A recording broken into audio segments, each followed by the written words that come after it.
Hello, hello. Hey, everybody. Our next guest today knows pretty much anything about everything with culture. She's been studying intense, interesting, and sometimes horrifying cultures her entire life. She's actually third generation raised in one of the worst modern-day religious cults known as the Children of God. At the age of 15, she escaped this cult, made her way to San Antonio, where she inserted herself into high school, graduated, got her college education, moved her way into the Army, where she became a captain in military intelligence. During her service, she deployed twice to Afghanistan, becoming one of the first women to conduct deliberate ground combat operations at a time when it was illegal for women to do this. These days, she does organizational behavior, cultural strategy consulting, and she's a renowned international speaker, including TED Talks. She's a leadership coach, and she's a podcast host. She helps CEOs and business leaders develop and employ an intentional growth culture in their organizations. Among other things, she enjoys a nice glass of Cabernet. Give it up to my friend, Daniella Young. My name is Brian Shinborn. I'm an explorer of people, places, and culture. In my travels, spanning over 20 countries across 4 continents, I've had the pleasure of engaging in authentic conversations with amazingly interesting people. These are their stories, on location and unfiltered. Presented by 8B Media, this is Half the City. What's up? Hi, Brian. How's it going? It's going great. I'm so happy to be here. Awesome. Maybe you can tell me a little bit about. I've been talking origin stories lately, right? So, I feel like in order to get to where we're at now, we kind of need to start from the beginning and kind of work our way up there. Absolutely. It's certainly a bit of a complex tale. So let's actually start way before I was born in the very late 60s, which was the middle of, of course, the hippie era in the United States. A lot of young people rejecting the culture at the time and searching for something new. So this man, who was from a family of preachers already, started preaching on the beach to the hippies of California. And he found a market for his message. And he started this group. It was called Teens for Christ, and then it quickly became called Children of God. Later, it became known as the Family of Love and the Family International. And it started off as, leave everything in the world behind, love Jesus, love each other, live communally, and go out and preach the gospel, and, of course, prepare for the end of the world. So, that sounds like a pretty good mission. It sounds okay. Yes. It very quickly became, he began to preach that he was the anointed prophet of God. His followers were the army of God put on earth for the end time. So literally the exact definition of a doomsday cult. And those usually don't end well. Maybe you got Jonestown and stuff like that, right? Pretty much. And actually, if you listen to some of the stuff on Jonestown, it was very similar. Wow. The Children of God grew actually a lot bigger. So it lasted for about 40 years. It dispersed all over the world. It had up to about 100,000 members pass through it, but it was usually 10,000 strong at any given time. And slowly his message changed from being all about God's love to being all about sex as a way to show God's love. So this ended up including what they call religious prostitution, or using sex to bring new members into your organization, new members or money. Children started coming along, and it started introducing a lot of pedophilia, a lot of incest. Really people were trying to navigate a society that they had built that wasn't liable to the laws or morals of any normal society. He then, got a revelation from God that America was evil and all of his followers needed to change their names and go abroad to third world countries to win the world for God, which is also, of course, a great way to hide from authorities, right? Yeah, you could say and that. So low profile. My mother was born into this. My mother was actually one of the first children born into this cult, which was by then very much a cult. Yeah. My mother was born and raised in that, went through some of her own, especially harrowing experiences, and then ended up getting pregnant with me when she was 14. Wow. My dad was about 43, had 6 to 10 other children, was married to someone else. This was all this very, I don't even know that the term polyamory was invented at the time, but polygamy. Like Mormons everybody were living right? together and all of that stuff. Yeah. So I ended up being born in the Philippines with a 15-year-old American mother, but who had not been in America for her entire life. And I born literally in a commune behind big concrete walls, topped with broken glass, with people from all over the world, mostly Americans, British, other sort of modern Western cultures. And then there would be a lot of sort of local disciples wherever that commune was at. And, it was very much run with kind of a military structure where there was different levels of leadership all the way up to the top, with the leader who lived in hiding for the rest of his life. And we moved around too, kind of very similar to the military.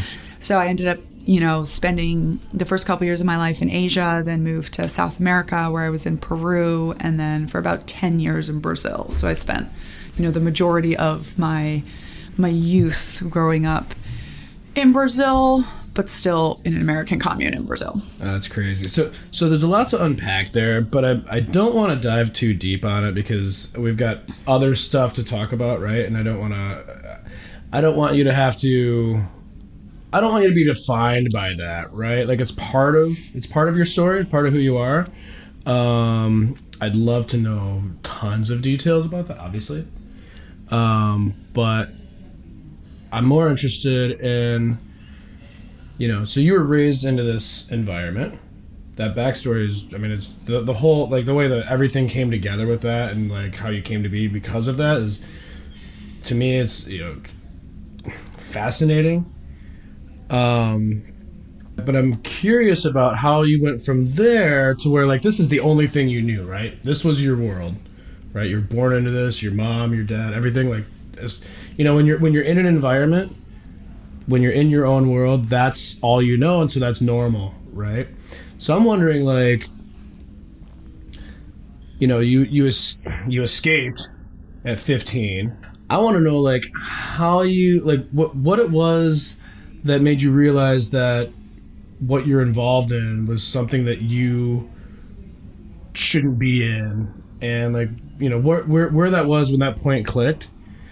And how you made the decision to make that escape, make your way to San Antonio, and all of that. Yeah, for sure. So I made my way to Houston. Oh, Houston, sorry. For some reason, I've got San Antonio in my head. Okay. I'll fix it, but... So I would say one of the, like you mentioned, this is a whole story. Of course, I'm working on a book. Right. But, there's sort of these big things when you grow up in a world like that, and when I do speak about this, I say, yes, as children growing up there, we all experienced sort of sexual abuse, physical abuse, what they're now starting to define as religious abuse. And then there was also this kind of denial of an education. We said we were homeschooled, but really we just weren't educated. And so, but altogether, what this rolls up to be is we were denied a childhood. So there was a whole group of about 5,000 children that just didn't have a childhood. We spent our entire childhoods in institutions, standing in lines. I describe it these days when I see my crazy daughter acting out as I was not allowed spontaneous moments of joy in my childhood. And I've realized very interestingly, because I've been asked my whole life, how I didn't get brainwashed, or like you said, like how I came to even decide to get away. And And I think you've hit on some very interesting things. And one is that when that's all you know, that's all you know. And it is very, very difficult. And even these days, when I tell the story or when I read other people's accounts, it seems surreal even to me because I've been in the normal world for 17 years now. You lived a whole different life. And it was so crazy. At the same time, I'm one of those people, I'm certainly one of those children that is very high energy, always questioning everything, always poking and prodding, which has worked out great in my adult life. In my childhood, what did that mean? That meant I was always in trouble. Yep. You know, I was always in isolation. I was always getting, you know, sort of physically punished. And so then I wanted to act out. And, you know, you could kind of compare this to like a 15-year-old teenager in the normal world that's never getting love or attention from the adults around him. Oh yeah, I was a super rebel. Exactly. And so I was a super rebel. Yeah. I just happened to be rebelling against something that the normal world considers to be bad in the first place. Sure. So, you know, at the time, like when I was 15, everything I was doing was wrong. Years later, now that everyone's out of the cult, they can look back and see that, oh, hey, I had the right idea. But from the age of, you know, I was 6 years old when I was told, you know, if you grow up and you backslide from the family, you're not in the family, then you're going to hell. And I remember thinking, man, hell's going to suck, but I'm not going to stay here. You know, and when I was 11... hell's got to be a shitty place, but it's way better than this right now. Yes. And when I was 11, I started trying to make plans to escape. But of course, I lived in the middle of Brazil, and I had nobody on the outside. So the plan to escape was more just one day I'm going to be gone. And then a very interesting story I'll share with you, which I have a published article on 9/11. We were in the U.S., actually, just sort of briefly traveling through the U.S. So you were still in the cult. When 9/11 happened. Okay. We came to the U.S., which was the biggest culture shock of my life, coming to the United States. And then 9/11 happened. And that was actually the first time I saw live TV on in my house, right? Like live news. And this was what? You were 14? I was 14 years old. And I remember, of course, being horrified, being scared, sort of the same feelings that everyone had. But we were immediately told by our leaders, you know, this is God's punishment on America. Of course. America's evil, which is something we'd been told our whole lives, that this is the beginning of, you know, the Antichrist coming or Jesus coming back, whatever it was. And I specifically remember this moment watching a profile on the terrorists, and they called them religious extremists. And I'd never heard that term before. And I somehow immediately made the connection that we were also religious extremists. Wow. That's really crazy that you would, I mean, again, going back to that whole concept of this is all you know, right? And then the first time you ever see live TV, 14 years old, you see these burning buildings. Right, and then you hear about these religious extremists, and you immediately make that connection, like that. Being able to put those things together when you don't know anything else is just like that. It's mind-boggling to me. Like it's like amazing. Like I can't, like the way that you can just put that together when you don't know any better, when you don't know any different. I don't know how somebody would be able to make that connection. It just blows my mind. Yeah, and I would say a lot of it came from, you know, I was also unhappy. You know, I was a unhappy teenager. I was not, you know, some people's personality, I think, trend towards being, not that anyone's okay in that environment, but being a little better off. You know, I talked to friends of mine that grew up in the same cult, and they said, you know, my childhood was generally happy. Like, we believed some crazy things, but my childhood was generally happy.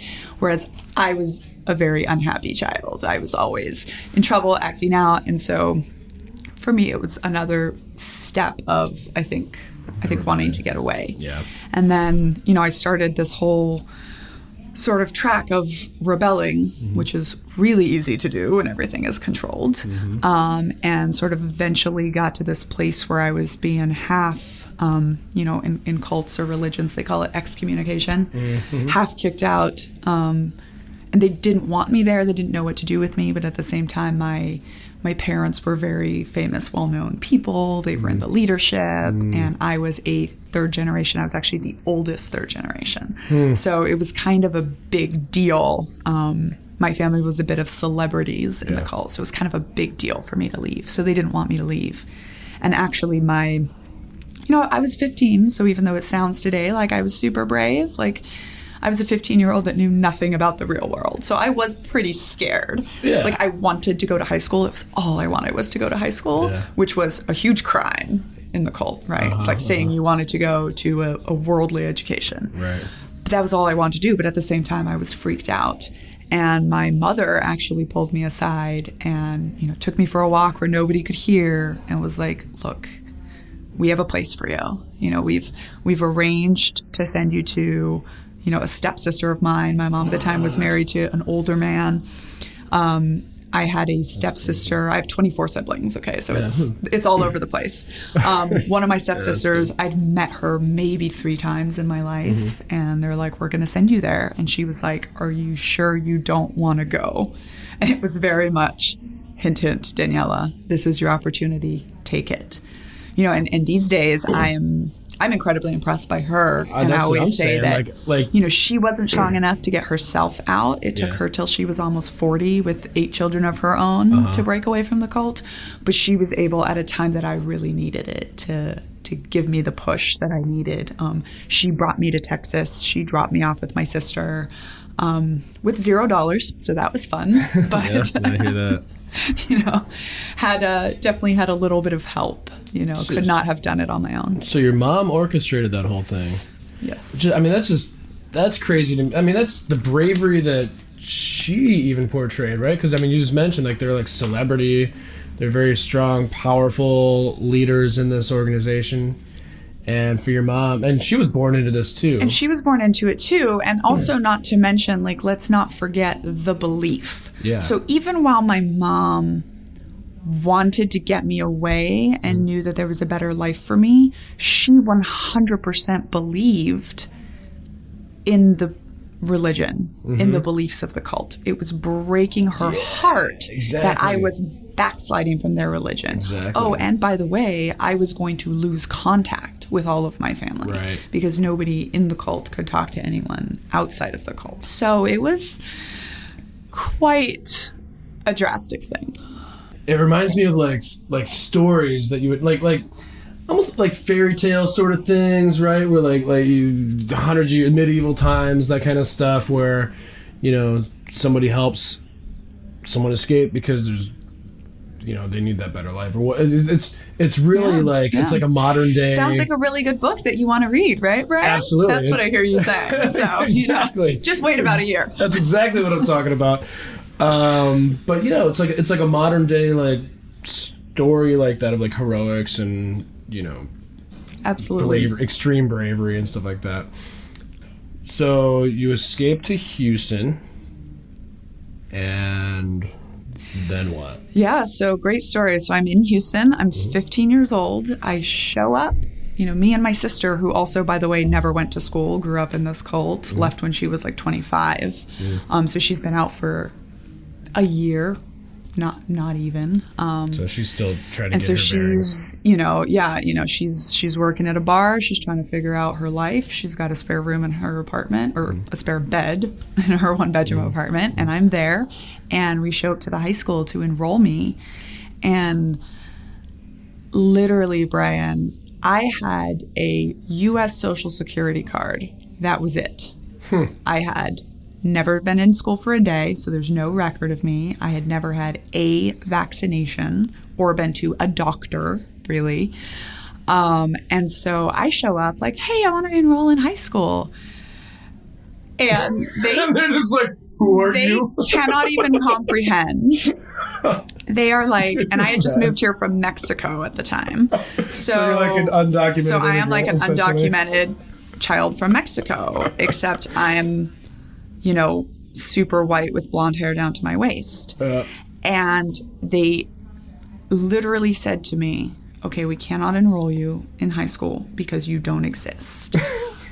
all evidence to the contrary standing in front of them. Like, we see you. You don't exist. We So, hear yes. you. So it's really fun to be told you don't exist. We have no records. But then they said, but now that we know that you exist and, we have your address here, you need to come back with proof that you're enrolled somewhere in 5 days. Otherwise, we have to call the cops. It's the law. Yeah. Truancy or something. And again, here's me just standing there. So basically I ended up having to go, me and my sister, navigating this on our own, like having to go all the way up to the like Houston school district level to, be in front of the right person and be like, this is a 15-year-old child who is begging to go to school. Yeah. There is a way to put her in school. Mm-hmm. And, it ended up being this process. I, finally got into school about 6 weeks before the end of what should have been my sophomore year, but was really my first day of high school ever. The first day of school ever. First day of school ever. Right. Absolutely. Let alone high school. Had to, take like 22 tests to test out of everything to try to end up still graduating at 18, not at 20. Kind of the funny hearkening back to Mexico. So I guess whatever admin was putting in my paperwork was like Daniella from Mexico with no records. Okay, put her in English as a second language homeroom. And so I walk in there, which was totally fine with me. Did you grow up speaking, is that your native language? Or I grew up speaking English in a vacuum of English-speaking countries. So I had what I call the international kid accent. Okay, sure. But I also spoke Portuguese and I also spoke Spanish. Okay. And so like I said, I had no problem. And in fact, I probably actually fit in better with the Mexican kids that are in the English as a second language class than I did with the sort of normal American children. But yeah, it was just another funny story. So I was handed a schedule and they said, go to class. And by the way, it was a small high school of only about 4,000 students. That was bigger than my town growing up. Yes. So it was a giant inner city Houston high school. And there was, oh my God, so many moments. But let me tell you one, the first test I had to take, they give me this thing. It's called a Scantron. And Scantron, yeah. I can figure it out. There's bubbles and I color them in. And so a few days later, we get our test results back and I have a 0. And I'm like, what? And I go to talk to the teacher, and I filled it out with pen. You, of course, have to use a pencil for the machine to read it.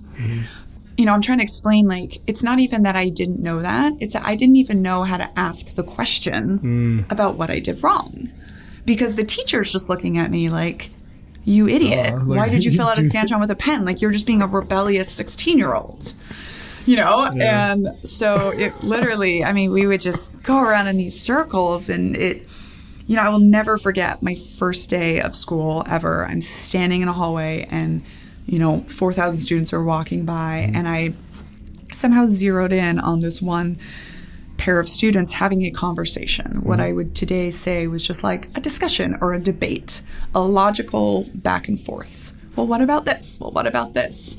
And, I'm from a world where you don't argue. You take everything on faith and you believe it. And as a child, if you ask too many questions, you get in a lot of trouble. And so logic and debate was completely foreign to me. And I just stood there thinking, I've been thinking of myself as Daniella from Brazil, or I'm from a different country. And in that moment, I was like, I'm from another planet. Interesting. So, so how did you, eventually you made that transition, right? Couple of bumps, a couple of bumps in the road, that sort of thing. But, at what point did you know that, you made that transition from Children of God to successfully getting into and going through high school? At no point. That will come years later. We'll get to that. Sure. I will say that there was some things, even when you talked about, you can't understand coming from that background and, having sort of certain personality traits. And I think, everything a lot of things always harken back to socialization of Sure. the group that you come from or where you were born. Constructs. And exactly. Right? Everything is a construct. And God, I can't one say of that enough. the things that we grew up with, and I would say has been a benefit in my life, although of course there are psychological downsides, is that we were taught that we were the best, right? We were God's chosen people. We were special. So even though, I would never wish that life on anyone, what really benefited me as a 15-year-old by myself trying to navigate the world was nobody ever had to teach 15-year-old Daniella to believe in herself. I showed up with, I'm going to be a straight A student. I showed up with, I'm going to go to college. Yep. I don't know how, but I'm going to go to college and I'm going to figure it out.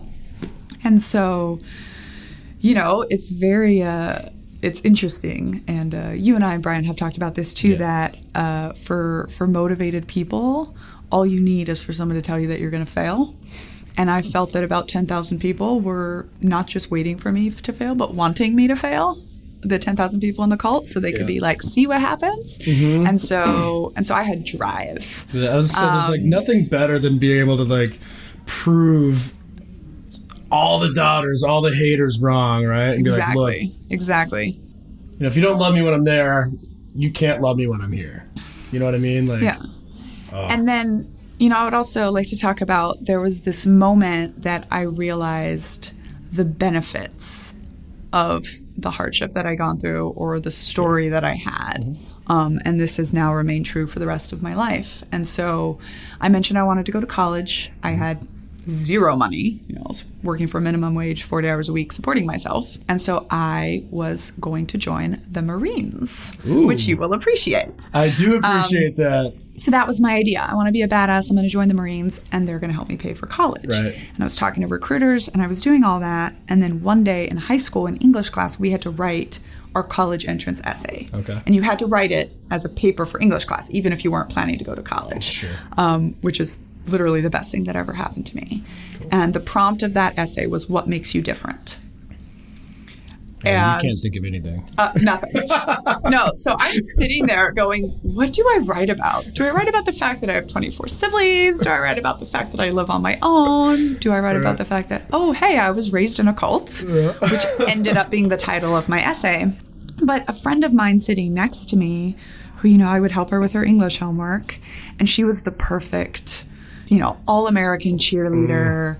From the outside has, what seems to me as this wonderful, charmed existence. And she could not think of a single thing to write about. She's like everybody else. What makes her different? She's a cookie cutter. And interestingly enough, she had something. We decided to write about her living through her uncle dying of cancer.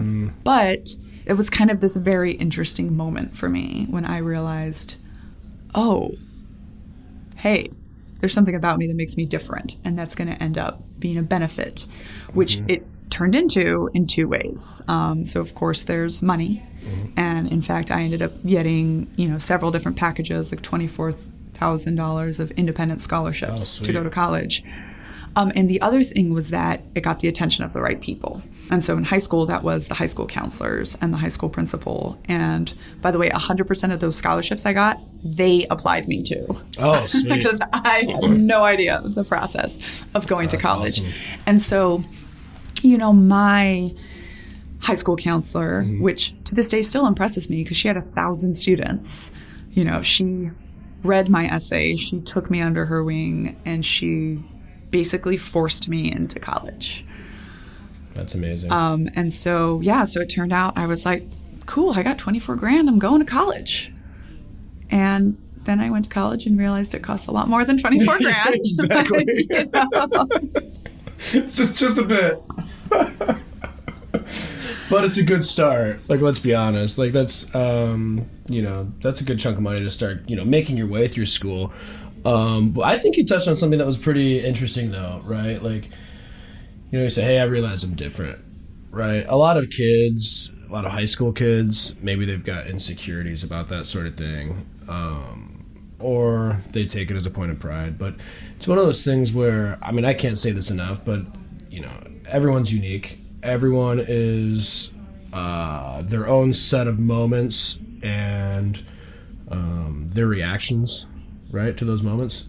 Everyone has their own set of their unique experiences.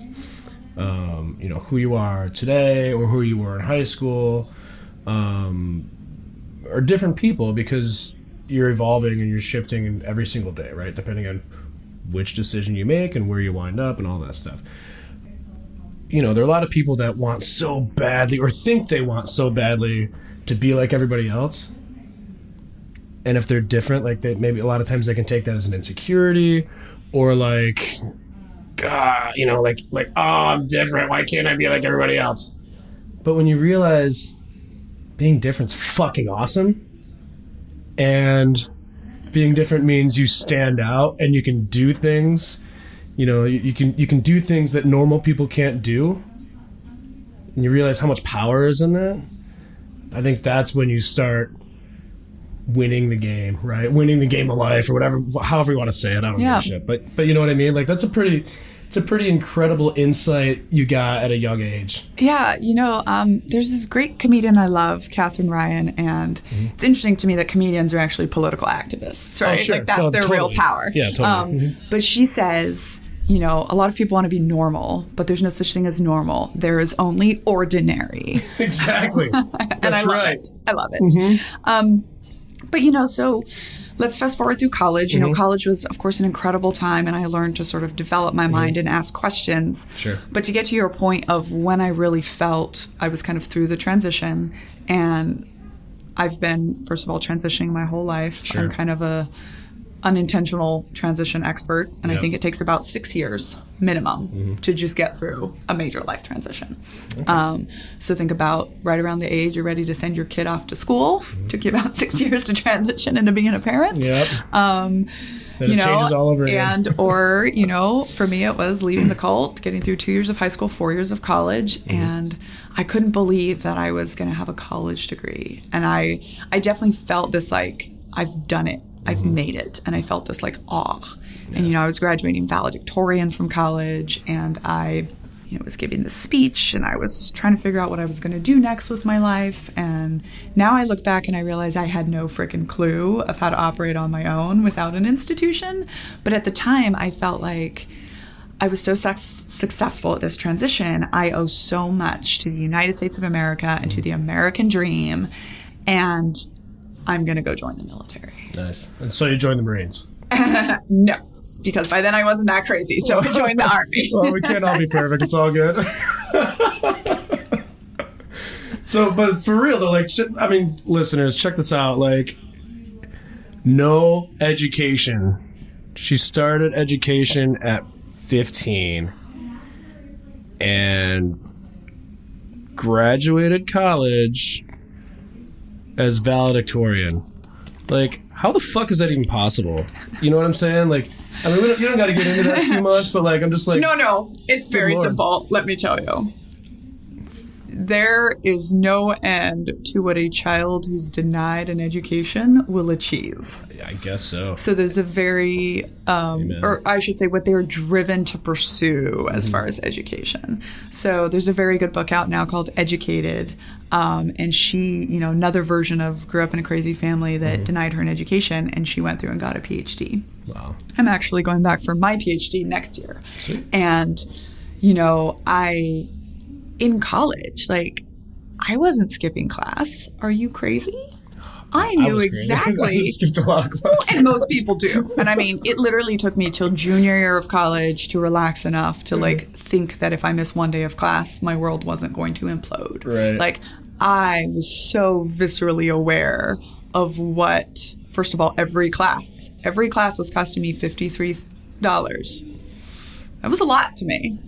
Yeah.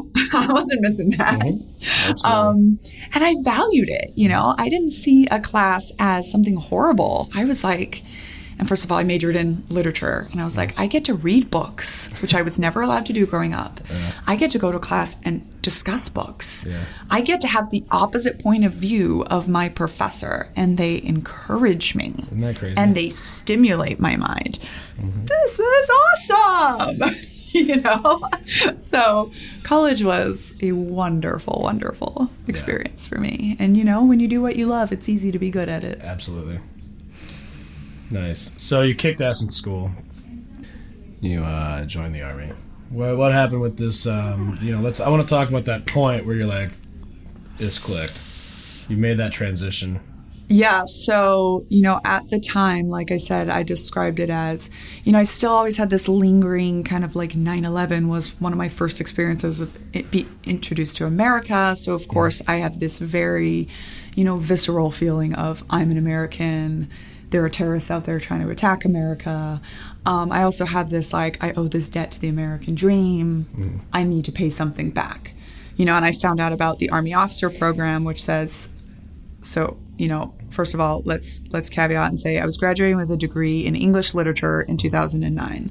So I wasn't going to get a job anyways. The peak of the Great Recession at that point. Yeah. So, I found out about the officer program where they're going to pay me $45,000 starting. Which is more than you're going to make as a teacher. Right, which is more than any of my else. friends were making coming out of college, even the computer science kids at that time. Yeah. Mm-hmm. And they're going to train me. And I'm going to do 3 years, and then I can leave. And then, like, the way I saw it is, like, at that point, I will have paid my debt to America, and then I can go just be awesome for the rest of my life. Nice. Now, knowing what I know, and as much time as I've spent thinking about and studying and teaching about socialization and group behavior and all of that, I was institutionalized. I grew up in an institution, and while college was about free thinking, there's still a structure to college. You sign up for a class, you have advisors, they tell you what to do and where to go. I think back now, if I hadn't joined the military after college, I don't know that I would have known what to do. I don't know that I would have known how to just like go out and get a job or figure out what I wanted to be or any of the things that I've done now since leaving the military. So I went into the military and, again, this is where my kind of personal drive comes in and my desire to be the best, because I was like, okay, I'm going to join. In college is graded on grades, so I need to have a 4.0, and the military, in my mind, was graded on physical fitness. So I better quit chain smoking and go become a runner. And I will say by the time I got to basic training, I could run 6-minute miles. So that is kind of my level of drive. That's solid, sometimes good, sometimes bad. But in that situation, it worked out for me. So I get off the bus at basic training. And if you've ever served in any branch of the military, you'll know this experience. Basically, you get off the bus, you have a bunch of heavy duffel bags. There's a bunch of drill sergeants yelling at you. It's always in the rain. I think they plan it like that. I think they just wait for a day in the rain. And in the Army, at least, you spend about an hour holding your duffel bags, 2 huge duffel bags, over your head and getting yelled at. So this is me standing there holding about 100 pounds up over my head, getting yelled at. And I just was standing there going, what the hell did I do? What did I just do with my life? I just graduated from college valedictorian. Why am I here? I just joined another cult. And that was my moment in basic training. And I think we all go through that moment in the military, right? Which that's exactly what, in fact, basic training or boot camp or whatever each branch calls it is designed to do, right? It's designed to take individuals, break everyone down your constructs, your socialization, and build you back up as a team.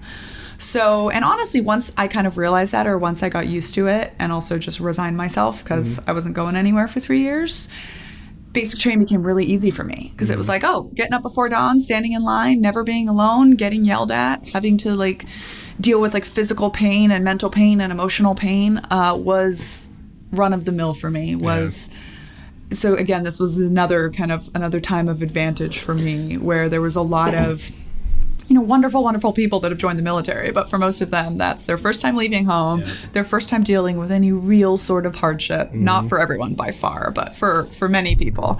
And so it was, certainly for me, a bit easier. Not to mention I was, 22 years old with a college degree to the average age of 17. So. Yeah. Let me tell you about my initial boot camp experience. Oh, man. So I was a bit of a rebel, right? I wanted to be a rock star in high school. I got accepted at one of the best music schools in the country, probably the world, whatever.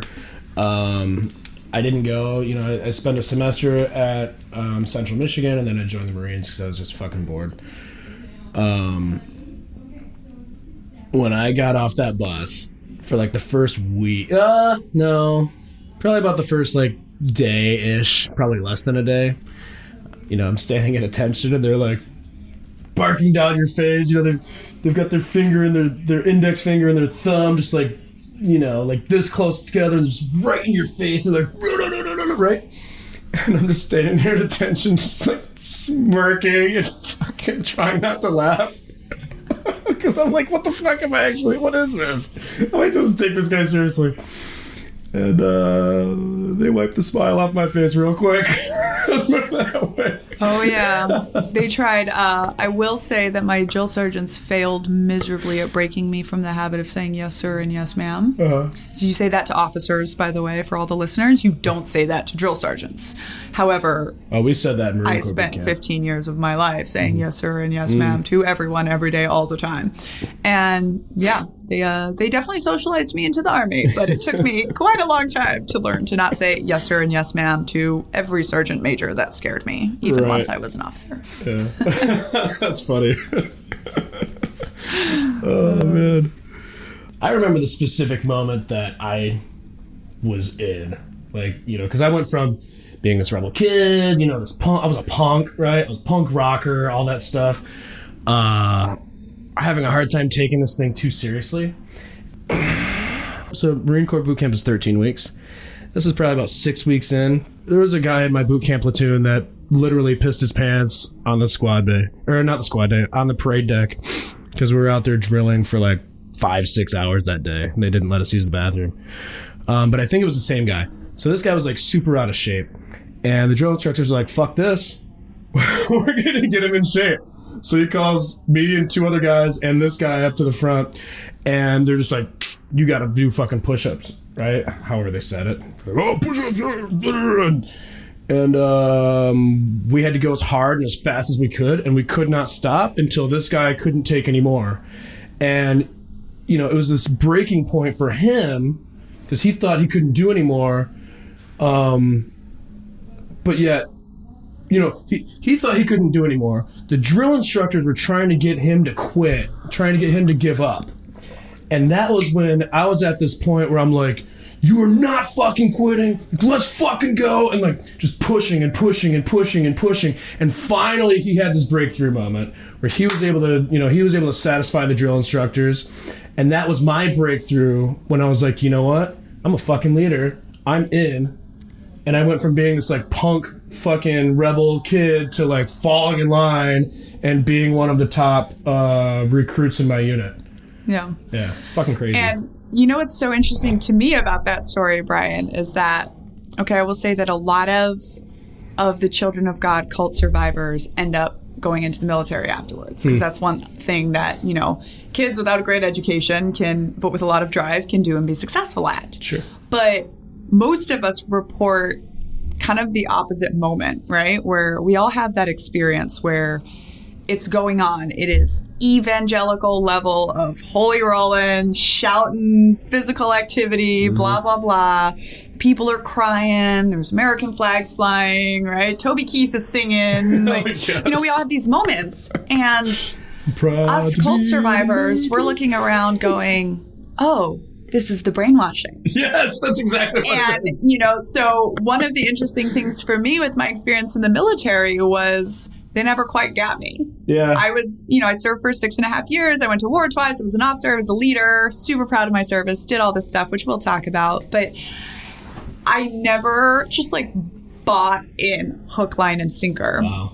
In fact, I went specifically into military intelligence, which is one of the reasons I had to run so fast because it was a competitive branch. Mm-hmm. But my job, I was the expert on the bad guy. So my job was literally for the colonel or the general to say, you know, we're going to go take this village. And it was my job to look at them and be like, sir, you're going to die. Here's all of the things you're not thinking about. Yeah.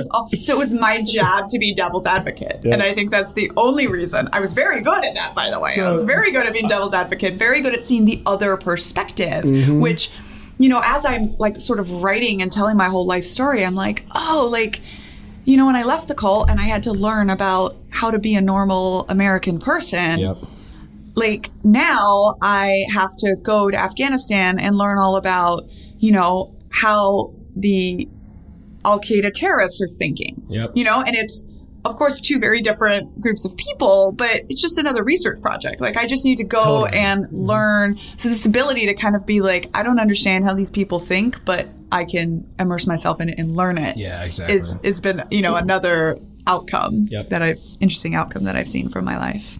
Yeah, no, it's interesting.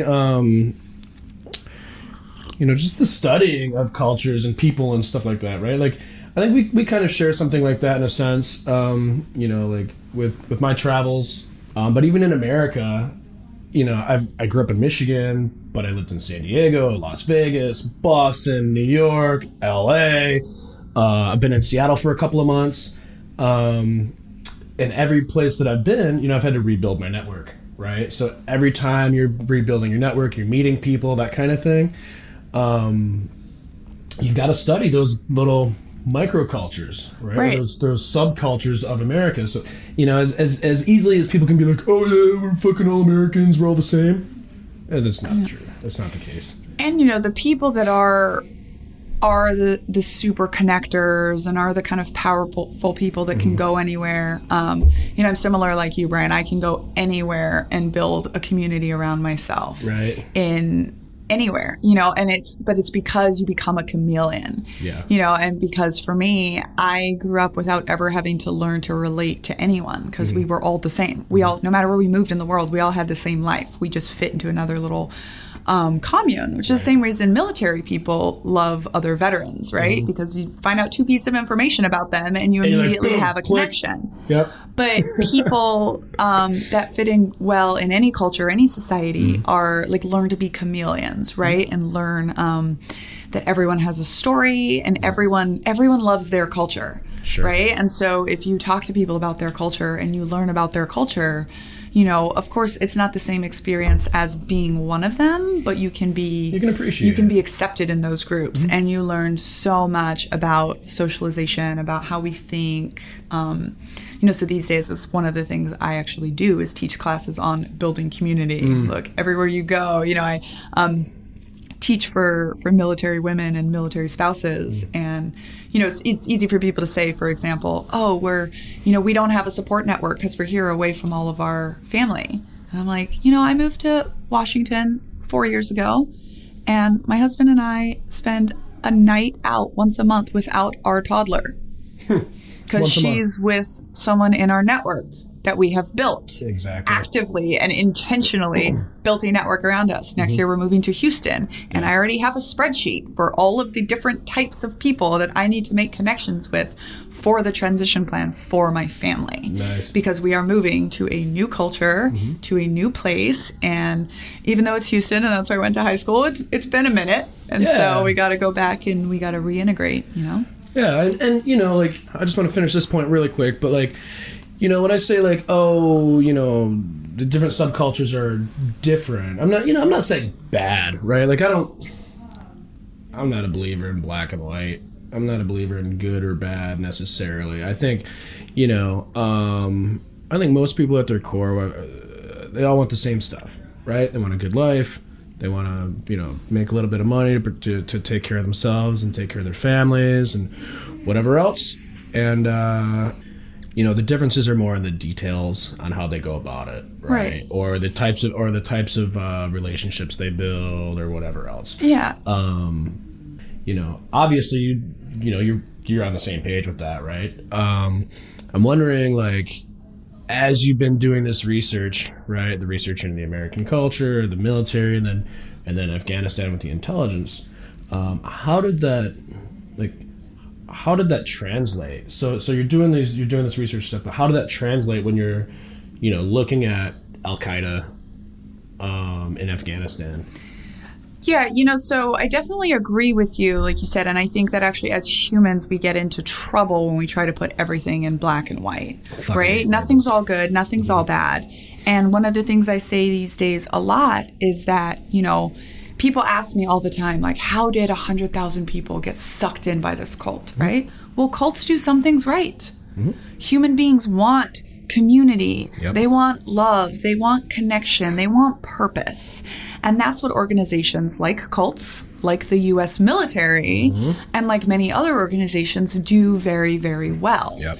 And in fact, that's one of the things I do today with business leaders. It's like, I say, you can't spell culture without cults, okay? Everything you need to do to build this strong, amazing culture that you want, that motivates your people, has downsides to it. Yep. So how are you protecting against those downsides? So for me, it was very interesting in Afghanistan doing what I did with intelligence. So, because on the one hand, I'm an American soldier, and I am, getting attacked by these terrorists or seeing other people attacked by these terrorists and, hearing reports of people all of the time.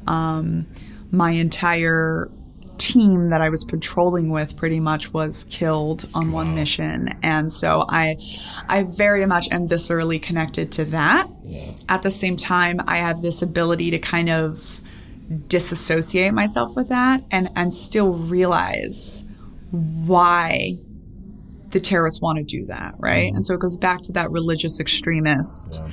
They're religious extremists, but they believe they're right. That's all they know.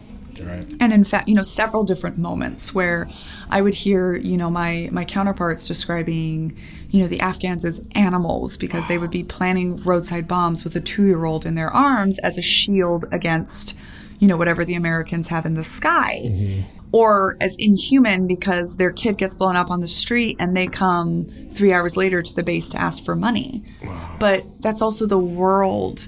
Afghanistan is called the graveyard of empires. Afghanistan has been at war for as long as human beings have existed. Yeah.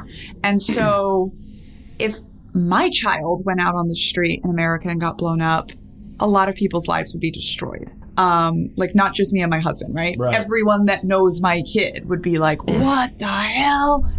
For them, that's Tuesday. So it's not that it's any less horrible when that happens to them, but they are socialized that just happens. It's a little more you just recover. You move on. It's not different than, 19th century America where you had 12 children because you wanted 6 of them to grow up. Right? So it's the way that we act is very much determined by socialization. And, I will say for me, and this is essentially the crux of the article that I have published, which is at that funeral, when my colleagues, my very good friend had been blown up, horrible event, 10 people were killed. But, we're standing on the airline and we're watching the coffins being loaded and the generals are saying all of the words that they say when soldiers are killed, right? That they died fighting for what they believe in. They died on the right side of history. That they're amazing men. And while part of me, of course, felt that and still does to this day, the other part of me just had this thought that, the guys that killed them, they think the opposite. They think that they're on the right side of history. Yep. They think that the people that they lost are heroes and martyrs and are going to heaven and are doing the right thing. Yep. And it was such this moment for me of being able to understand that really no one person's better than any other person. Right. These people that joined a terrible cult aren't any different than, and in fact, they've done studies to bear this up, that there's no one type of person that joins a cult, right? Sure. Right. It's just you are a product of what you know, and you only can possibly believe the things that you're surrounded by, which is, a reason that diversity is so important and having discussions with people that think differently from you is so important. And that all 100% came into play in doing intelligence operations in a war zone. It's interesting. You're talking about, both sides thinking that they're doing what's right. I mean, essentially that's why wars are fought, because both sides are so firm in their beliefs, right? Just kind of reminds me of my travels through Vietnam. So, I don't know, a couple years ago, I spent a few weeks backpacking Vietnam. And, the people are fucking amazing. Like, they're so nice. They're so friendly. They love Americans, right? Even though we had that whole debacle 40 years ago or whatever it was. In Saigon and Hanoi, they have these war memorial museums, right? I went to this one in Saigon. I went to two in Hanoi. One was the war remnants, something or other. I'll have more details when I'm sharing my story. But there was one that was like the War Remnants Museum. The other one was the Hanoi Hilton, where like John McCain and all these other guys with these POWs were held. And the thing that really blew my mind there was,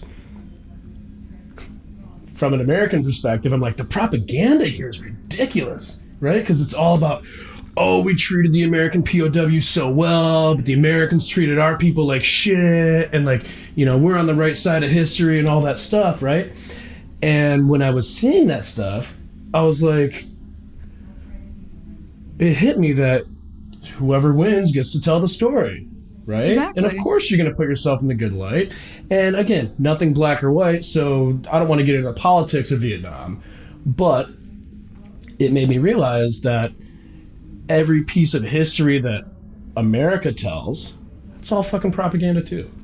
It's the same shit. It is. It so is, and in the military, from like, doing cadences where we're shouting, kill, kill, kill, rage. Like, this is brainwashing. This is propaganda. Giving the enemy derogatory names.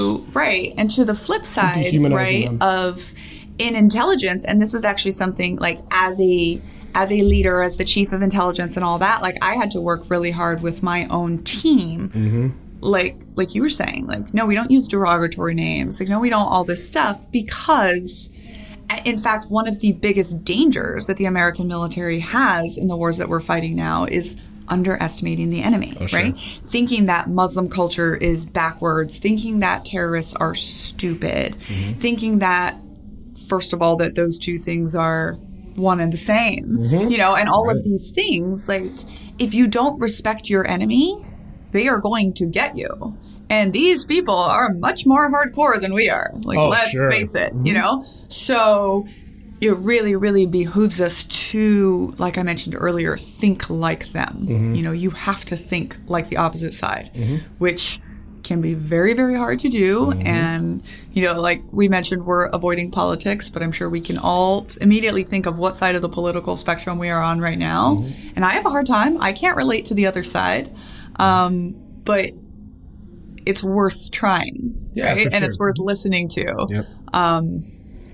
Because if you can't have the conversation with somebody from an objective perspective, just to kind of like learn like what makes them tick or whatever, then there's never going to be any middle ground made. There's never going to be a sense of understanding. And if you don't have that sense of understanding, then you're essentially just digging your heels in, and you're getting ready to defend yourself and fight the other side. Whether that's U.S., Afghanistan, whether that's the political climate right now, whether any of that stuff. Right. If you don't spend the time to say, hey, we differ on how we think about things. Why do you think like that? Yeah. Share this with me. I'm not trying to attack. I just want to understand. Exactly. And it's okay. So one thing is, you always think your idea is right. Of course you do. That's why you have that idea. Exactly. The second you didn't think it was right anymore, you would change ideas. Right. So it's totally okay to be opinionated. It's totally okay to be passionate. But it's not okay to not listen to the other side and consider the other side. And so, for me, with my entire experience in the military, like, I'm not trying to offend anyone. I'm not trying to say that America isn't on the right side of history or that we are fighting for the wrong thing. Right, of course. Who knows? Fighting war is wrong in general. Let's, most likely. Yeah. So we're a couple of hippie veterans. If we're not, I know, right? But if we're not constantly questioning why we're there, what we're doing, and learning and knowing and respecting what the other side is thinking. And by respecting, I don't mean you have to be like, oh, yes, this is a valid opinion. Right. But you have to respect that they see it as a valid opinion. Exactly. And that's why people every time you try to convince people that their religion is wrong or their politics are wrong or whatever, it doesn't work, right? No. Because to them, it is a valid opinion. Exactly. And when you come at them like it's not a valid opinion, you're immediately on opposing sides. Well, and it's just like what we were talking about earlier. Like, what happens when someone tells you can't do something or you're wrong? Right. You're going to do everything you wanna do humanly is possible do to prove them wrong, right? If you're saying, oh, hey, the clothes you wear are not right, or, you know, your opinion on this religion or that is not right, you know, what are people going to do? They're going to get pissed off. These are closely held beliefs and values that they have, right? And it's part of who they are. And if you tell somebody that part of who you are isn't valid or it's wrong, like, what greater insult can you give somebody? You know what I mean? Of course they're going to get fucking pissed. You know? Right. That's just kind of my thought on that. But where else? Where are we at? Let's Should we go to war? Let's go to war. Talk about that? I want to talk about this. Let me talk about your time in Afghanistan, your 2 tours. Yep. Leading. So my first deployment, I deployed pretty much right after I commissioned. I went to intelligence training. I requested the 101st because I wanted to, make sure I got to war before it was over. Airborne, right? Which is funny. Yes. And I was in an aviation unit, so think, Army helicopters. Mm-hmm. And I went overseas to Afghanistan, to Kandahar for a year. And so my sort of like my day job or my regular job was I was, a lieutenant in intelligence in the brigade headquarters. And I did a lot of stuff with collections, assets. So think, eyes in the sky, security operations. We were the group that was in charge of like sort of any down helicopters. Mm-hmm. At the same time. So this is 2011 to 2012. And this is right when behind the scenes is raging a debate about women in combat. And there's still, in 2011, there is still a combat exclusion, which says that women are not allowed to be in combat. Right. I mean, it's basically been like that as long as America's been around. Yeah, it was like they had to, I just learned this recently, they had to make a switch to allow women to pilot helicopters. And so part of the whole political negotiation of that was we're going to put an exclusion for ground combat. Okay. So to make everyone tolerate women in helicopters more, we're going to say they can't be in ground combat. So, and to be very, very clear, in no way was I ever one of the first women operating on the ground, right? Sure, so there have been women fighting in every conflict, fighting on the front lines in every conflict since the Revolutionary War. Really? Every single one. There have always been. There's historical documentation of all of it. And we're not talking like Mulan type fighters, right? No.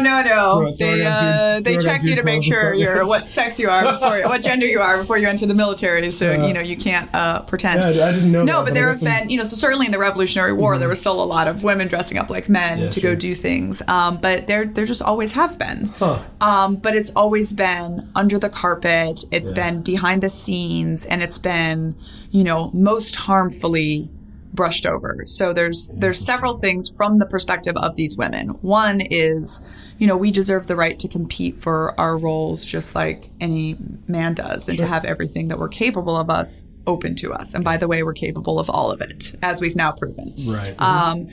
The second thing is that women were doing this, but they were not getting essentially the credit for doing it, right? So there's several instances of like suicide bomb went off, and the male guard who got killed got cited as, death in combat or killed in action, and the female guard gets citations as, killed while supporting combat actions. I wonder why you think that would be. It's because it was the politics of it? Yeah, because it was illegal for her technically to have been in combat. And the thing is that law was made back when there was still more traditional warfare with front lines, right? And so, the way it broke down to the Army was in any kind of combat unit, women couldn't be, even once they started integrating them, women couldn't be lower than like the brigade level, because that was considered tactical line unit, even though nothing about this war operate it that way at all. Right.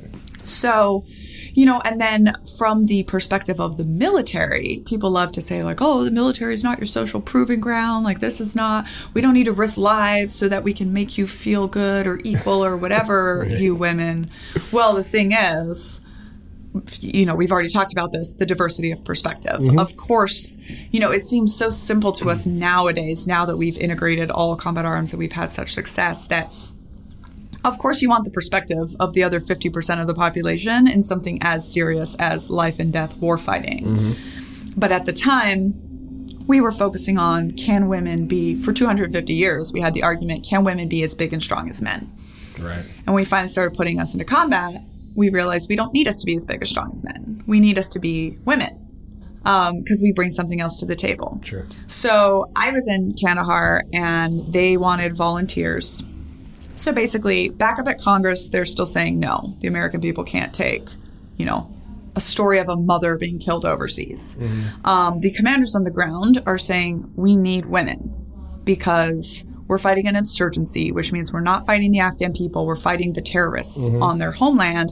We need the Afghan people to support us and not them. Right. And so in order to do that, we can't be trampling all over their culture. Right. We need to respect their culture. And their culture says that men can't touch women. Men can't search women. So essentially the first experiments with this were putting women onto combat teams, pairs of 1 or 2 women onto combat teams just as an attachment. And this started happening for what we considered to be non-combat missions, you know, way back in the 2000s, as soon as this conflict started. Yep.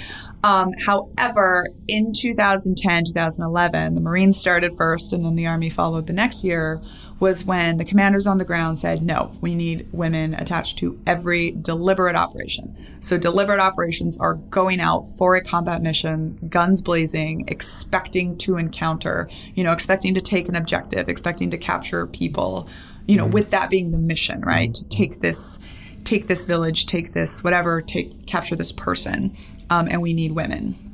And, you know, the crazy thing about it is we were doing it completely unprepared.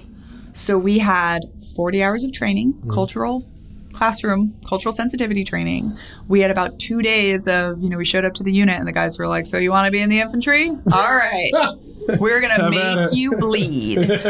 And once we proved ourselves, we were part of the team, right? Sure. But then what the military realized very quickly was now the danger is, you know, these men, by saying like women can't be in combat units, all we're doing is keeping them from being trained, right? So not only getting the training, right, the patrol training, the combat training, but also getting to train with your team. Yeah. You know, this team, so I was attached to a team that was called the Pathfinders, and they're these guys that are super highly skilled, super trained, they're rangers, they're all this other stuff, and they're attached to an aviation unit to deploy within 10 minutes or less to the side of any downed aircraft, cut the aircraft apart, rescue or recover all souls on board, and then bring everything and all sensitive equipment back home. Okay. So that was their kind of highly specialized mission. In the meantime, and fortunately because we didn't have a lot of downed aircraft in Afghanistan compared to other wars, they were a highly trained infantry force, and so they would do other patrols. And so I was, you know, given the opportunity to be a part of that. And I would say, even though it was very thrilling at the time, like, I knew it was a big deal. Like, I came home and I remember being like, after my first mission, being like, I was in a fighting position, pointing my weapon at potential enemy, my loaded weapon. And my friend was like, well, was there any enemy there? And I was like, no, but that's not the point. Exactly. The point is I was there on purpose. I wasn't there because a convoy got interrupted. Right. I wasn't there because of a random attack. Like, I was there on purpose, sent by a general into this mission. Yeah. Which of course ended up, you know, for brevity's sake, let's just say, you know, so in 2011 we were doing this. In 2013, the combat exclusion was actually repealed by Secretary Pineda. And then in 2015, I believe, the first 2 female rangers were qualified. And so July of 2019, the first 4-star female general took over an infantry division as the commander. Big ups. You know, and huge. And again, very, very quickly, we started realizing all these things. So I'll share, a short story that I had, which was we jump off our helicopter, we're going to this village, and there's still like dust everywhere, you can hardly see. And these very highly trained men immediately notice that something is wrong with the ground, right? There's disturbances in the ground. And I, meanwhile, in these same 10 seconds, I'm like, where are all the children? Like, we never approach this village without being swarmed by children. Sometimes we have to shoot weapons in the air to keep them away from our helicopter blades. So where are all the children? Together, we realize that, okay, there's a bomb in the road there. And we're able to put that together very quickly. We're able to respond to it. And nobody is killed that day. We're walking back to the aircraft, and the commander is like, God, I love having women on the team. You guys notice the silliest things, but totally serious, right? Because we had just lost a bunch of people, so we take it very seriously, of course. And it was a real compliment. And, what's interesting was I was telling this story, I was filming something, and I was telling this story, and a special operations soldier was operating the camera. And he kind of said to me afterwards, he was like, really? They didn't notice there was no children there, even though we're briefed about that all the time. And I was like, you just made my story stronger because I know you're briefed about it all the time. I was the intelligence officer. I'm the one that's always telling you if there's no women and children, that's a danger sign. Yep. But what we had never realized before was again, we notice different things. Men and women have different life experiences. And what was sort of behind the scenes there is that I noticed that when little Afghan girls see me and realize that I'm a female soldier, which is something completely unheard of in their world, right? Their eyes get wide, they smile, they light up. And so for me in Kandahar, operating in a world where I generally don't see children unless I leave the base, this was a cool moment for me. So I just viscerally noticed that so much faster, literally because I'm a woman. I noticed faster. Would they have gotten there eventually? Probably. But I noticed faster. And together, in 5 or 10 seconds or 1 second can make all the difference in combat when there's a live bomb in front of you, right? So 100%. And this is something that, like I mentioned before, has very quickly become part of combat culture now, right? Is having women on the objective, having women training with the men. And, the benefit even that we had with my team specifically was our commander and the men on the ground were into it. They wanted the women. They knew that not having the women was a handicap. And they constantly reemphasized to us, speak up. If you see anything silly, speak up. I don't think I would have brought it up, where are all the children, if I had been told over and over again, if you see anything that you don't understand, bring it up. Which, these days is one of these things I teach leaders. Hey, when you get new people into your organization and they ask so many questions, it's exhausting. It's like your 4-year-old. That's an advantage to you. If they ask you a question and your answer is just because the way we've always done it, you need to stop and you need to reassess that process because that's how you're avoiding groupthink, right? And that's how you're avoiding the danger sign. In the military, we understand that we call it 360 degrees of safety. You need to have eyes on 360 degrees around you. Well, if you're only one type of person, there's no physically you can have eyes on 360 degrees. Oh, sure. But mentally and psychologically, there's a lot of things you're just not noticing it, and it's just a fact. That's a couple of interesting points. One is the irony of excluding women for so long. Maybe it's because of historical things they're the ones that bear the next generation, right? Carry the the fetuses or the babies, right? Maybe that's the reason. I think that's the reason, but I don't fucking know. But the irony of excluding women for so long and then realizing how fucking obvious it is. How much sense that makes. It's also the thing with any kind of social change that the problems people think it's going to be, especially when we talk about diversity, the problems that you think are going to be there are not going to be there. Right. You might have other things, but it's not going to be the debates that people have. And so if we look back, and so I always think it's funny when people say the military is not your social proving ground, because in fact the military has always been the social proving ground, has always been in the forefront of cultural change. But if you look back, like, we didn't want to integrate black people into the military, right? We thought that was going to be the end of successful warfare. Then we didn't want to integrate women, and then we didn't want to integrate gay people, and then we didn't want to integrate transgender, which is of course going on right now. And every single time I was on my deployment, same deployment, 2011 was when Don't Ask, Don't Tell was repealed. And everyone was freaking out. It was going to break the army, blah, blah, blah. And then you know what happened on September 20th, 2011? Nothing. Exactly. Nothing changed. Exactly. All of those people, our brothers and sisters that were serving right alongside of us, were the same people they had always been. And allowing people to be who they are openly allows them to bring the benefit of the richness of their experience to the table. And so even, you know, with diversity, even I've coached some leaders that are like, well, I did a bunch of diversity hiring and I have every color of the rainbow at my table, but it hasn't changed anything. Well, but the thing is, though, is like... that's on the leader, right? So if you're staffing every position with someone as different in color, you know, you found all the purple squirrels, but you expect them to show up as...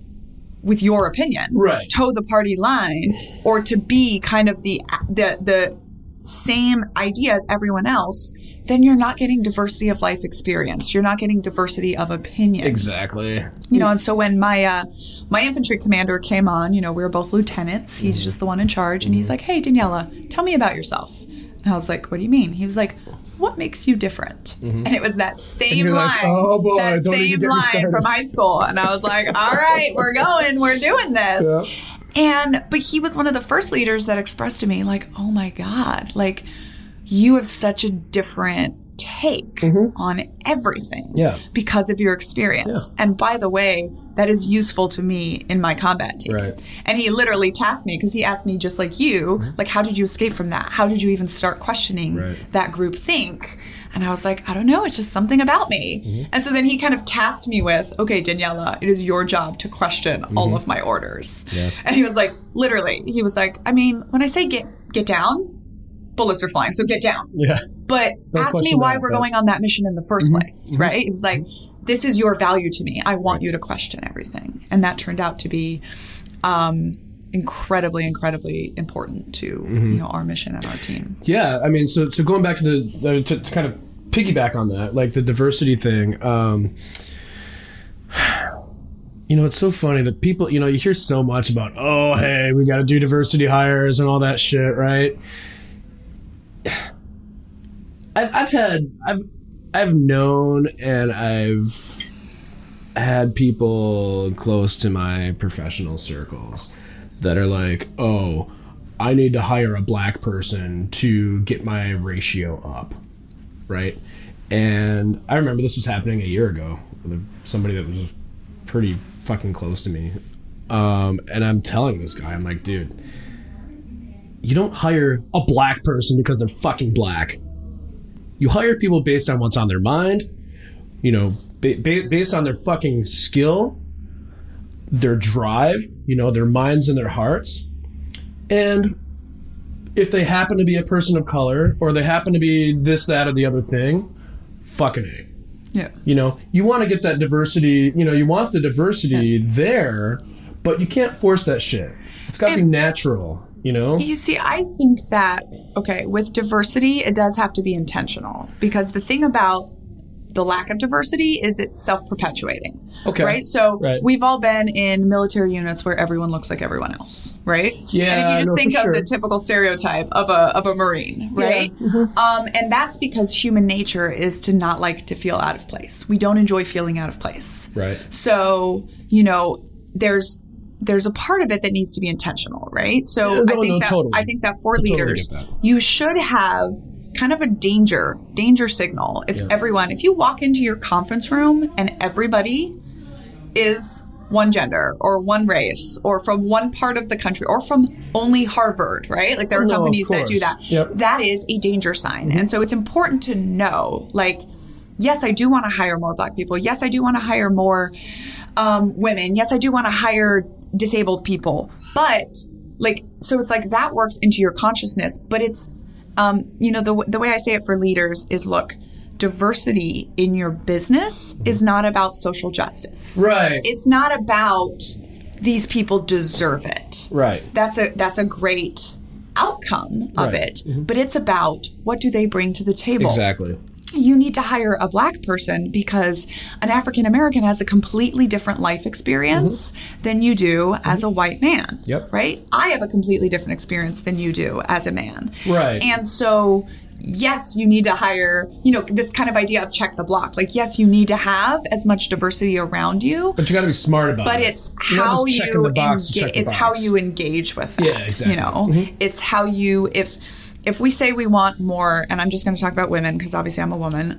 If you just say we want more women, but then when I bring up an example, when I bring up an example, so I've built a whole networking class around a fairy tale that I was listening to with my daughter, and that's the analogy that I use, and it's phenomenal, and people love it. And I can do that because I work for myself.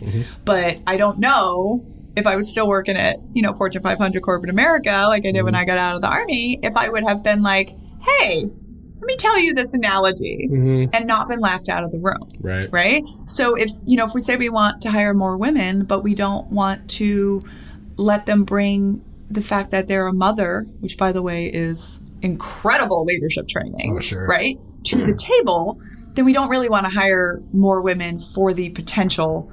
We want to hire them so that we look good. And that's what I heard you saying. That's the point that I was making. Is that it's... You don't just hire somebody. I absolutely agree with the point you're making. It's about what's behind it. Exactly. It's about...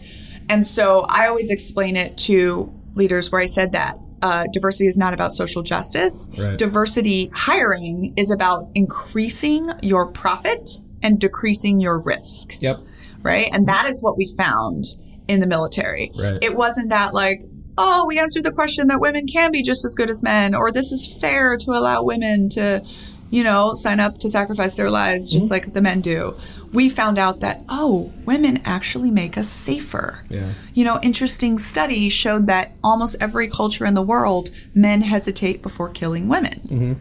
Obviously a benefit in combat, Absolutely. Right? So nowadays... Because if you hesitate, you're dead. Only, 8 years later after they were recruiting me...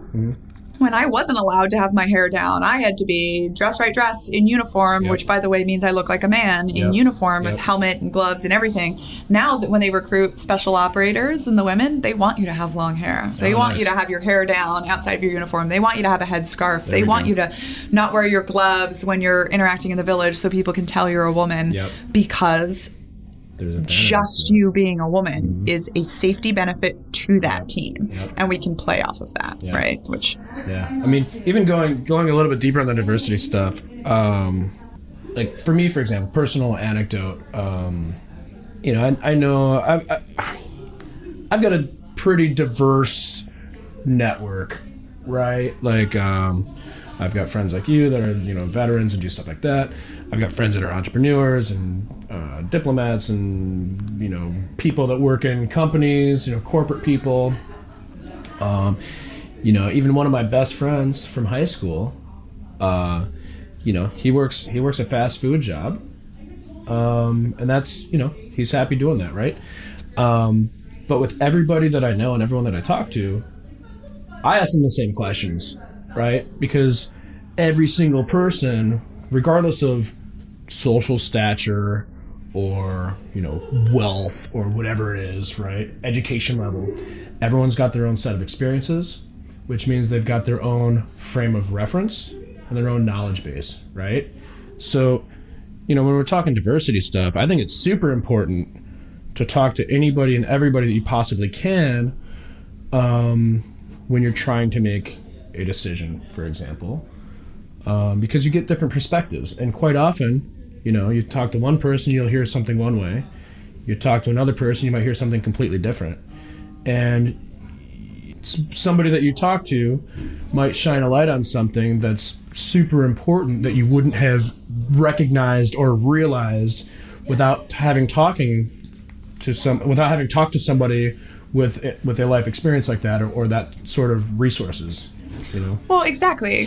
And, just from being friends with you, Brian, I've heard you say, when I was living in Beijing, I learned this. Yeah. The Chinese people do this way. Yep. And so, that's the proof point, right? Like, it's a completely different culture. Yep. And how much of that have you incorporated into your life? Oh, sure. Because it is useful and because it is beneficial. And, and the other thing, too, is like, no matter how much we know and how much we study and how much we even engage, you cannot understand. I truly believe you cannot understand the experience of a group that you're not a part of. Right. And so, like I talk with my husband about this all the time. Like, he's the most equal-minded, questioning, intelligent, amazing man. But he's a man. He can't understand what it's like to be a woman. Sure. And so every once in a while, I will have to say, like, you just have to trust me. Like, this is my experience as a woman. Yep. You just have to, I know it doesn't make sense to you, but you just have to trust me.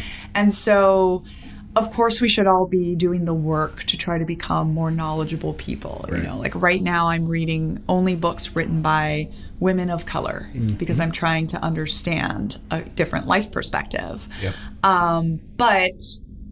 But like you said, it's not about checking the block and being like, I read books of women of color. It's about actually learning it's that not experience. Like, oh, hey, I'm so woke. But just because I do that, that doesn't mean I'm now an expert and I don't need a woman of color on my team, right? Right, exactly. Like, it still just means, like, that's hopefully so I can understand a little bit better and not unintentionally do things that are awful to women of color. But as I'm building larger and larger teams, I still want to make sure that I have that perspective. And not only that I have it, but I engage that perspective. So you want to give, you want a balance of giving everyone the chance to be just the all-American normal major point of view, because they probably have that too. But then you also want to give them the chance to be like, hey, what do you think differently about this? A little more nuanced because opinion. of your experience, because of what you have. Exactly. And one of my leaders, so this will probably be a good segue, on my second deployment, when I didn't used to, talk a whole bunch about how I grew up in a cult when I was an officer in the Army. Right. And I ended up sharing my background with my battalion commander, this colonel in the Army, and he thought about it. He didn't say anything immediately. He thought about it, and he came back later, and he said, Daniella, do you know the kind of insights that you must have between growing up in that community and then serving in the military, like the kind of insights you must have about culture and leadership and teams and all these other things? And at the time I said no, but I've continued to think about it. And this man has continued to be a mentor. And even as I was starting my business, and almost every other mentor was telling me, don't talk about the cult, just talk about the military, just talk about this amazing stuff you did in war. That's enough. You were a captain in the Army. And he was like, no, your life experience is important. And he was like, don't stop there. It's not just the cult. It's not just war. It's the fact that you are an extreme athlete. It's the fact that you are a mother. It's the fact that you are trilingual. And he started listing off all of these other things, like you're an Army wife, like all of these other things that I never would have thought about. And, the funny thing is, now I do speaking and teaching and all this stuff, and I've used examples of everything. Oh, absolutely. I have literally used examples of breastfeeding challenges to talk to, like, a 50-year-old white male CEO about something he's not considering in his operations, and it's this whole person thing. We are, so for that example specifically with that leader, like, I did think about what he said for 5 years now and studied it and all of this. And these days, I can say, Brian, I have 23 years of experiences of being embedded in giant organizations with strong cultures, right? Between my cult time, my military time, and even more when we think, like, I've been in corporate America, I've been in the nonprofit world, et cetera, et cetera. And, that I never like the term expert, but that makes me a pretty knowledgeable person on this subject, when it comes right? to culture When and anyone has 23 years absolutely. of experience in any field, we give them a lot of credibility and a lot of benefit. I mean, in some cultures, they would call them a guru, right? Which is why I love this conversation that we're having, right? Because it's this very intentionally allowing me to be like, connect it back to yeah, when I was 6 years old at the time, I didn't realize this, but now I realize, like, here's all the factors that were in play. And it's why, you know, I mentioned earlier, now I'm going back to do the PhD and do the doctorate and, you know, put a lot of this stuff into context, create some original research and all of that. You know, it's kind of like, I guess, to relate it to my own personal experience, you know, after, you know, I had that PTSD-inducing event in the Marines, you know, military sexual trauma. I was, you know, drugged and raped and shit. It was fucking horrible. I still deal with it. But, you know, after dealing with that and then getting a other than honorable discharge as directly related to that and the treatment, I spent the next 15, 17 years, you know, focused on building my own career, determined not to let me see. I spent 17 years building my career trying to hide that as much as possible. Right? All of it. The military stuff, like being a Marine, you know, being a veteran, the whole PTSD situation. I tried to hide that as much as possible because I didn't want it to define me. And it wasn't until I want to say a couple of years ago, maybe a year or two ago, something like that. When I got to this point, and I'm like, you know what? It doesn't define me, but it's part of who I am. It's part of my story. And once I decided to start, I hate using the term lean in, but like once I started to own that, once I took ownership of that and I said, you know what, this is my fucking story, you know, once I started to own that, that's when things started really changing. Things started changing quite a bit.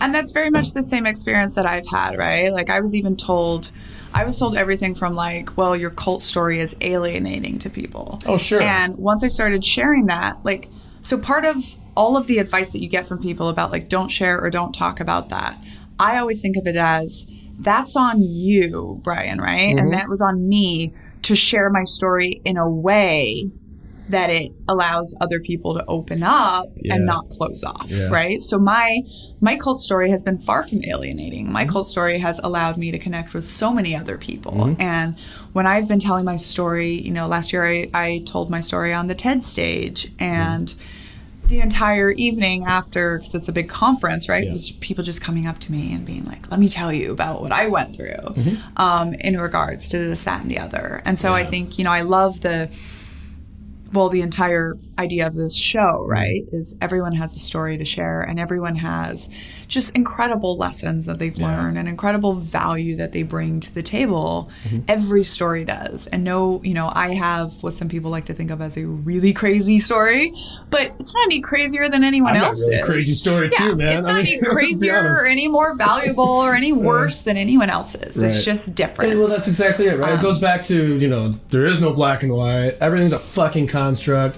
Everyone's got their own story. It's not better or worse or whatever. It just is, right? Right. And the sooner that you can come to terms with your story, for better or worse in your own mind, the sooner you can come to terms with that and own that shit, I think the sooner you can really become like the whole you, right? Without trying to be too deep or whatever, but you know what I mean?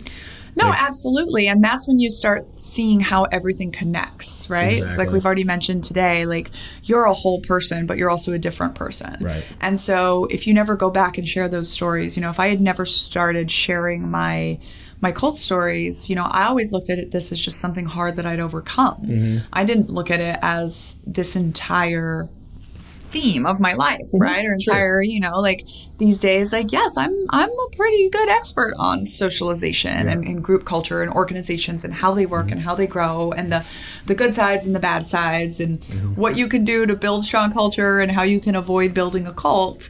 And I never would have realized all of that value that I bring to the table if I hadn't started sharing my story. And there's power in stories. I'll tell you what, there's probably no greater power than a good story. I agree. To be honest with you. I agree. Yeah, I mean, Danielle, it's been a great conversation so far. I think we're at a pretty good spot to start kind of wrapping it up here. Maybe you can tell us a little bit about like where you're at now with your story. Things you want to push, things you want to plug, right? Yeah, so where I'm at now is I left the military about 4 years ago. I'm married to a, active duty special operations helicopter pilot, He's which badass. is, yeah, he's badass. It's fun. It's scary. You're pretty badass too, I'm let's be literally honest. an expert in everything that can go wrong with all of his missions. God. So it's quite fun. We have a beautiful 3.5-year-old who we're raising in, like you mentioned, 3 languages, which is a very, very cool, interesting cultural experiment. Yeah. For me, other than just the, of course, intelligence and language benefits for her. And I worked for corporate America a little bit, and then I started doing my own thing a few years ago, and I realized I wanted to be a speaker. I realized that I love teaching adults innovative things in innovative ways, and that I can bring a lot of value to the table in that. Nice. So these days, I'm a member of a really cool company called Cavness HR, and it's a virtual HR firm for small businesses. So basically, you don't need a full-time HR person. You do need full-time HR coverage. And there's a lot of things that can go wrong and can bankrupt a small business. So the average cost to a business for every HR incident is $10,000 per employee for a year. So if you think you have, if you have 10 employees and you have one issue, that could cost you $100,000. So we come in and we do all the back end HR work, and we give you a 24/7 HR expert. It's a veteran-owned company. It's really cool. We're putting a lot of technology into it. And then I am sort of the resident cultural strategy person. Nice. So I can do, of course, kind of a lot of different things, organizational development, culture, leadership, etc. But I really focus on 2 things. And one is that a lot of businesses have a lot of business plans, but they don't really have a culture plan, right? They don't have a culture strategy. So how are you going to get there? They just think like a good culture is just something that will happen because they're good people, and it's not. And the thing is, if you're not building kind of a positive culture, you might be unintentionally building a negative culture. So that's the downside. And then on the other end, I also help companies implement leadership development programs. And this is a lot of the speaking that I do. And I really kind of focus on young leaders. So, in my situation, I was 22 years old. I was handed a commission and a bunch of people I was in charge of and said, go to war. And there's a lot that you can do to step into your own leadership when you're a young person. And, so I'm now 32. I'm right in the middle of the millennial age group, and most of my colleagues in the corporate world are getting into their first kind of major leadership positions. And there's a lot that the company can do to implement leadership training programs for them, but there's also a lot that they can do themselves to step into their leadership, to develop themselves. And that's what I do. And I also host a podcast called the Cavness HR Culture Podcast, and that is where I interview people across a huge diverse spectrum of types of career fields. And I interview standout leaders to talk about leadership and culture. Nice. And you're working on a book? What's up with the book? Tell you what. So I'm working on this book. It's currently called Cultured. But basically it's a memoir. It's going to be a longer version of all the things we talked about, and where I am today, and the themes are going to be, socialization and group behavior and overcoming and a lot of the different things that we talked about today. Right on. Well, I appreciate you taking the time, Daniella. Everybody give it up. Daniella Young. Thank you so much, Brian. This was an amazing conversation. You've been listening to Half the City with Brian Shinborn, presented by 8B Media. Be sure to subscribe to this podcast, share it with your friends, and leave a solid 5-star review to ensure these stories get spread far and wide. For more information, as well as to listen to other shows, including Relentless, a survivor's search for passion, purpose, and inner peace, and Beyond Relentless, be sure to check out 8bmedia.com. Thank you for listening.